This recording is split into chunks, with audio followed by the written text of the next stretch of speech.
Now on to business news. Agrochemical manufacturer OSHA has announced that it will be increasing its tentacles in the country even as it seeks to expand to the neighboring countries.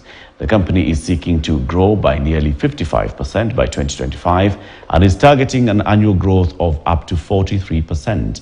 As Jimmy Bogo reports, players in the agrochemical space are asking farmers to learn how to correctly use agrochemicals to increase their yields. OSHA industry, which has been operating within the Kenyan market for the last 3 decades, now says it will be looking at ways to reach out to over 100,000 farmers across the country. This was communicated during the company's annual distribution conference held in Nairobi. Further, OSHA board chair Manoj Shah said the company will be looking at increasing its network of distributors by at least 6,000 over the next 2 years to be in line with the expansion strategy that will see the company rake in over 11 billion shillings in profit by 2025. As a group, we'll be looking at about $80 million. Kenya being the biggest.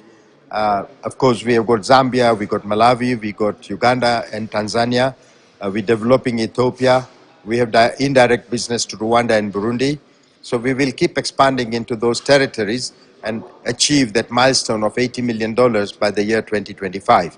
And that's why all these strategies are being put in place. Agrochemical distributors are, however, disputing the notion that Kenya could grow organic food enough to supply the entire nation's demand, saying that the geographical location of the country, as well as a number of pests and diseases in the region, make it impossible to do so. They are, however, calling on farmers to learn and understand the needs of their region and best chemicals to use to improve their crop yields. Due to the pest pressure and the situation that is there in Kenya, the weather, the humidity, it is very, very difficult for any farmer to purport to grow a crop without chemicals. It will be a futile attempt because they are not going to harvest anything. Agriculture is Kenya's largest source of employment, employing up to 80% of the country's population, according to data from the Kenya National Bureau of Statistics. Jimmy Mbogo, KTN News.